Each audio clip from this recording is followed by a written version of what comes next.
In this video, I'm going to be showing you Create, which is a text-to-app platform that allows you to create sites, tools, apps, and products. Now, one of the unique things with Create as compared to some of the other text-to-app builders out there are the number of integrations that are built in. Once you've made an account, this is going to be what the interface looks like. So you'll be able to see all of your different projects within here. Now, you do have a couple different options to get started. They do have a number of different templates within here where you can go and get started with a working example if you'd like. Alternatively, if you want to just start completely from scratch, like I'm going to be showing you, you can go ahead and click New Project here. Within here, this is going to be the interface. We have our natural language pane on the left-hand side. This is going to be where we instruct whatever we want our application to be. Any changes that we make, or any ideas that we have, or any clarification, all of that's going to go within here. So in this video, I'm going to use one of the examples that they have set here, which is a good demonstration on the capabilities of the platform. So I'll give you a quick breakdown of the interface, and then as I go through the demonstration, I'll show you more aspects of the platform. What I'm going to do within here is I'm going to say, I want to build out an image generation application. And what you can do at any point within the input here, you can go and click the /. And what that will allow you to do is to have access to all of these different integrations. Within here, there are an absolute ton of different integrations. There's a number of AI integrations. If you want to use models from Anthropic, Gemini, Google, Grok, what have you. All of those are within here, but you could alternatively use non-AI related features as well. Say if you want to fetch movie data, or if you want to leverage Stripe or send emails, all of those features are built right into the platform. And this is something that I really love about this platform because it's a unique implementation that's practical. And honestly, it makes sense. If you had these common use cases, to just click the / and click the different tools on what you might want to use within your application. It's a really easy way on how you can feed context that might be associated with that example into your request. In this case, let's say I want to use DALL-E 3 to generate our images. I want the overall theme to be black. I want some neon purples and blue, and I want to call the application Developers Digest AI Images. Once we send in that query, what it's going to do is break out all of the different tasks of what we had asked for into these distinguished little chunks that is going to execute one by one, as well as sometimes in parallel. First, we see here, it's going to create a database. Here is our table for our generated images. We have the columns, ID, prompt, image URL, the time that it was created at. And then from here, we have the backend functions to handle the operations. This is another unique piece that stood out to me with the platform, is they have this graph visualization on what the function does. If you prefer to see what it looks like within code, you can see all of that. But this gives a visual representation of what that backend function is doing. So within here, it decided we need a generate image function. We also have this list image function. Again, we can click the code button to see what it's doing, how it's interacting with the database and what have you. And then from there, we can click to the front end component, and this is the front end. So we have the demo. And again, we can click over to the code so we can see what that component looks like. We have this nice rich code editor within here, and we can also edit the code directly within this pane as well. Now, the other thing that I do want to highlight is you do have the ability to select different sections as well. Say if I want to change this out, you can go ahead and edit this just like you would a no-code website. I can go ahead and put this on 2 different lines if I want. Or if I want to make it smaller, I can go ahead and indicate that. Here we see that the H1 is selected. I can always delete that from the selection as well. So now I'm going to go back to the demo tab, and I'm going to say an image of a cat. We'll send that in. We also see we have this nice glowing effect on the button there. And there we go. So we have our image of a cat. Now I want to have the ability to generate up to 4 photos at once. I want all of the photos to render in line right below the input box there. But I also want to have the ability to expand the images as well as download the images. I'll want buttons for both of those things. And when the image is expanded, I want to be able to have a button to close it as well. Here we go. Now we have that update that we asked for. We can generate multiple images here, and we have the button to expand the image. We have the button to download the image.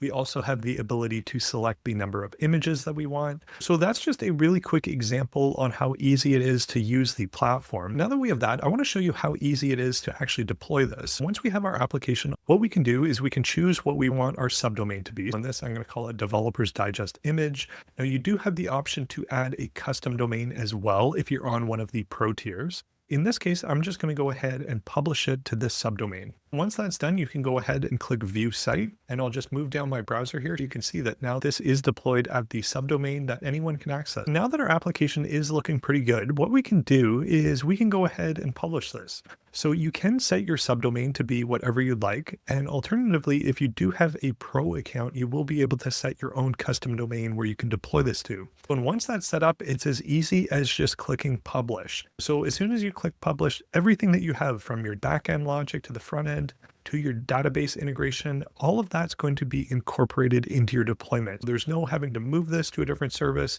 You can go ahead and deploy it directly just like that. Now, if I visit the website here, we can see that this is at the hosted URL here. Let's test this out with a photo of a dog. I selected for 4 different images here. We see that it is generating for us. There we go. We have the 4 generated images of the dogs here. I can look through all of the different photos. We also see we do have that ability to download the photos as well. There is also this nice little indication on each of these cards that all of these images are new. And then at the bottom here, we have all of the generated images. Just in summary, we were able to set up our UI. We were able to set up our backend functions. We were able to interact with the OpenAI DALL-E 3 API. And then finally, we were able to integrate our database all with natural language. Now I just want to go over some other aspects of the platform. Within here, for instance, if we want to take a look at our database, at any point, we'll be able to go and look within our database here. We can see that we have an image of a cat. But let's say, for instance, we want to add in user authentication within our application. What you can do for that is you can click Enable User Accounts. Once we've clicked that, we'll see these pages will be added to your application. Users can sign up, sign out, log out. The database will store the data. Then we see these pages are added to your application so that users can sign up, sign in, or log out. This database will store your data. Within here, I can go and click Continue Building. And now that we've done that, I'm going to say, I want to add in a landing page about Developers Digest AI Image Generator. I also want to add in a navigation as well as a footer, make them relatively simple. But the key portion with this is within the navigation, I want a login and a logout button, so users can log into the application. I also want each user to have only their specific images. I only want them to see their images within the application. The first thing it's going to do is going to generate that SQL query for us to alter the tables. So here we see it's adding a column for the user IDs within the generate images as well as the list images. Now, if we take a look at the code, here we see it's checking for the user session as well, ensuring that the user does have a valid session in order to continue on to access the logic within the function. Similar thing on the list image function, we added in that check for the session. Now within here, we see this landing page that it built for us, and we also see our previous page as well. What we'll have within here, you can select individual portions of the application. So if you want to edit just the landing page, or if you want to edit the AI image generation page, you can do that. Alternatively, if you want to have global changes, you can select the globe up there to access your entire application. And in this, I'm going to say, I want to add in the navigation and footer on the AI image generator page as well. I'll go ahead and I'll send that in. Here we see it's breaking out the task, ensure the landing page is at the route. We have the header and footer on both pages now. Now that I have this, I can go ahead and I can click publish. One thing that I do want to point out within here is if we click this page and function setting, we can go and see where all of the different pages live. So for list images, we have images/list. To generate the images, we have the images/generate. For instance, if you just want to turn off API routes and have the front end of the application, you can just do that. Now, the one thing that I am going to do, since I did generate this landing page after the fact, I'm going to change the root of the landing page.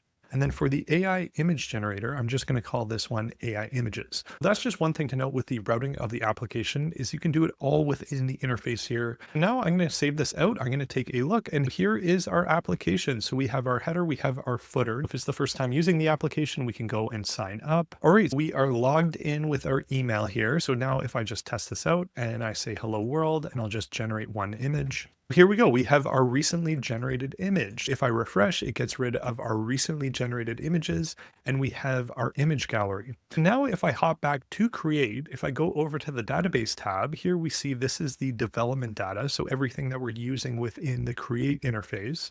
And what I can do here is if I go and view the live database, we'll see all of the authentication details. Within here, we have the email that we used. We can also see the relationships within the table. And then from here, we can see all of the generated images. These are all of the different images that I had generated within the video. We can see before we added in the user authentication, we have all of these null values. But as soon as we started to add in authenticated users, we can see that indicated on the table there. For instance, if I want to go and edit the sign in or sign up page, I can say something like, I want a linear gradient on the left-hand side with a quote from a famous person, and I want on the right-hand side the panel for the user to sign in. What's really amazing with this is it's really end to end with what you can build from natural language to deployment. You don't have to leave a platform. You don't have to move things to GitHub and worry about deploying them somewhere. So you can effectively, in just minutes, build out a working application. Now, if we go and click the sign in button, we have this beautiful page with this Steve Jobs quote. The one thing that I did find with the platform is the integrations do seem to be pretty well baked, as well as the design sensibilities of whatever they're doing under the hood with the LLM or the prompt engineering. I can definitely tell there are some considered approaches with how they've built out this platform. So if you were to continue on with this, you could very well go down and select the Stripe integration and say, now that I have the authentication set up, I want to add in a credit system and I want to be able to have each user be able to buy credits. Or you could create a SaaS platform and you could say users can sign up and they'll get X number of credits every month that they can use for whatever you build within the platform. Now, the one last thing that I do want to point out within the platform is if you do want to download the code, let's say you've built out whatever you want to build out in the platform, you have this zip file where you'll be able to go and explore the different things that you had generated. You can also copy the code, or alternatively, you can embed this code as well. So say if you just want an iframe, and if you want to plug in whatever you built, maybe it's a quick little example of something and plug that into an existing site, there is a very quick option that you can just copy and put into whatever site that you might already have existing without having to worry about too much. But otherwise, that's pretty much it for this video. I just wanted to do a really quick demonstration on Create. So you can check them out at create.xyz. I'll put a link within the description of the video. Otherwise, if you found this video useful, please like, comment, share, and subscribe. Otherwise, until the next one.